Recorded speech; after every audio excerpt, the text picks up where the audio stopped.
আলহামদুলিল্লাহ ওয়াসসালাতু ওয়াসসালামু আলা রাসূলিল্লাহ।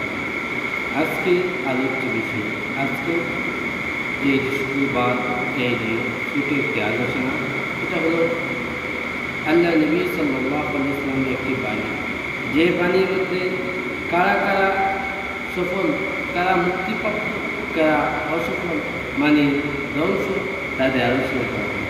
আল্লাহ নবী বলেন, সালাসুন জিহাদ ওয়া সালাসুন হুলিকা, তিন ব্যক্তি ধ্বংস আর তিন ব্যক্তি সফল। আম্মান জিহাদ, যারা সফল হয়েছে, ফাতাকওয়াল্লাহ, যার ভিতরে আল্লাহর তাকওয়া, আল্লাহর পরহেজগারি আছে, আল্লাহর খোদাভীরু, সে সফল। ফিসসাররি ওয়াল আলানিয়া, প্রকাশ্যে গোপনে আল্লাহকে ভয় করে। এক, দুই নম্বর, ওয়াল কওল বিল হক ফিল রাজা ওয়াস সাখত, সন্তুষ্টি অসন্তুষ্টি সর্বাবস্থায় সত্য কথা বলে, নেই ন্যায্য কথা বলে। তিন নম্বর, ওয়াল কসদ ফিল গিনা ওয়াল ফকর, সফল হইতে চান আপনি সব দিকে, তাইলে আপনি আপনার ধনী অবস্থা, স্বাবলম্বী এবং দারিদ্র সব অবস্থায়, উভয় অবস্থায় আপনি কী করতে হবে? মধ্যম পন্থা অবলম্বন করতে হবে।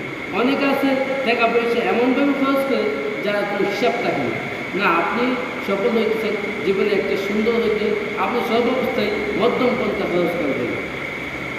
ও আম্মাল মুহলিকাত, আল্লাহ বলেন, যারা ধ্বংস হয়েছে তারা হলে কি ফাহাওয়ান মুত্তাবিউন, যারা কিন্তু নিজের প্রবৃত্তি, মনে যা চাই তাই অনুসরণ করে। ও সুখুন মুতা, এবং লোভ লালসা অনেক তার ভিতরে। যেমন আমাদের কৈমাতা হুজুরদের ভিতরে লোভ লালসা এবং হিংসা বিদ্বেষে পেটটা বড় হয়ে যায়, এরকম লোভ লালসা বেশি। ওয়াল ইজাজুল মার'i বিনফসিহি হিয়া আশাদ্দুহুন্না, আরেকটা হলো ইজাজুল মার'i বিনফসিহি, যে মানুষ নিজেকে নিজে অনেক বড় মনে করবে, নিজে অনেক বড় হয়ে গেছে, নিজেকে অনেক জ্ঞানী মনে করবে। এটা খুব অনেক খারাপ জিনিস। এই জিনিসটা থাকলে সে মানে আল্লাহর কাছেও দূষিত হবে, মানুষের কাছেও সে দূষিত হবে। আল্লাহ তাআলা আমাদেরকে আমল করার তৌফিক দান করুন। ওয়া আখিরু দাওয়ানা আলহামদুলিল্লাহি রাব্বিল আলামিন। আলহামদুলিল্লাহ ওয়াসসালাতু ওয়াসসালামু আলা রাসূলিল্লাহ। আজকে আলোচ্য বিষয়, আজকে এই শুক্রবার এই যে ছোট একটি আলোচনা, এটা হলো আল্লাহ নবী সাল্লাল্লাহু আলাইহি ওয়াসাল্লামের একটি বাণী, যে বাণীর মধ্যে কারা কারা সফল, কারা মুক্তিপ্রাপ্ত, কারা অসফল, মানে ধ্বংস, তাদের আলোচনা করা হয়।